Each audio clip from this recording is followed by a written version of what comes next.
Dnes sa za mnou koná asi 5. ročník vlastne histórie skateparku, jazdenia celkovo, adrenalinových športov, čo sa koná za mnou.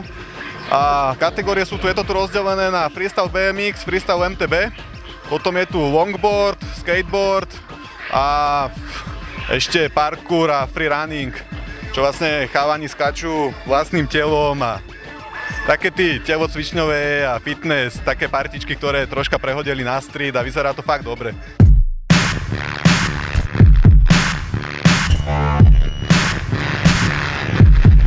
Začali sme jazdiť ako malí chalani na tých starých BMX-kách, ešte čo bývali kedysi. A nejak ma to drží doteraz. Kúpil som si prvý bicykel, naučil sa prvé triky a už ma to fascinovalo a posúvalo ďalej. A chcel som sa stále zlepšovať, dokonaľovať a robiť to, čo ma baví. Lifestyle proste.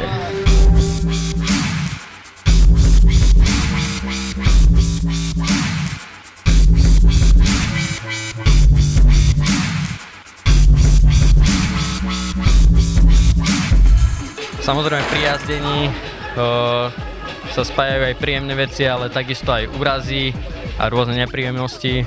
Veľakrát som mal nejaký úraz, napríklad naposledy taký vážnejší som mal zlomený, vyklbený kotník a ešte aj popraskané väzivo v ňom.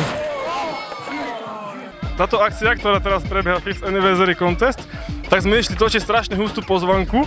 Ja som iba prišiel a som si vyložil nohy do okna z auta, jedol som si klobásku, v tom prišiel Laďo, najlepší BMXer lokálny, s tým, že ho natočím, bude robiť nejaké triky, tak vyťahnem kameru. Láďo urobil 1.8, spadol na chrbát, posunul si chrbticu 1,5 cm a pravdepodobne pôjde na operáciu a mal riziko, že ochrnie. Takže bezpečnosť prvorada.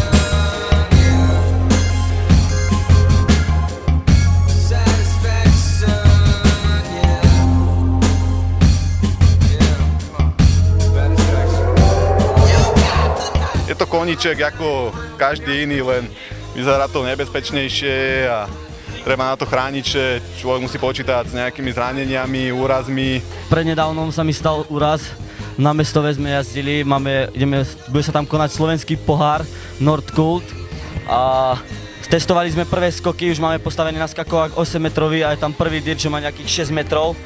A skúšali sme to skakať a chcel som ísť salto dozadu, backflip a nejak sa mi to nepodarilo a som spadol na krčnú chrbticu, proste celkom taký crash, ale tak postavil som sa a jazdil som ďalej.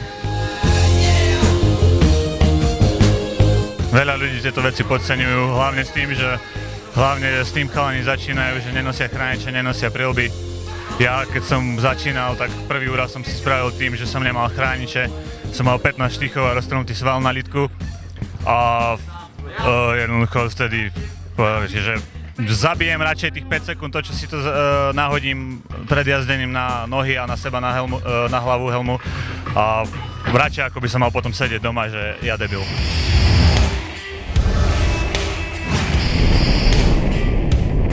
Lukáš je môj dobrý kamarát a od začiatku toto stával heslom od nás pre nás.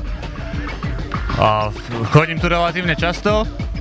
A jednoducho je to pecka, že na dedine, na Kysuciach, kto by to bol povedal v takejto, keď to musím povedať, diere, hej, že tu vyrastie jeden z najlepších parkov na Slovensku. A to ako z čistou iniciatívy chalana, žiadne, že mesto, nič.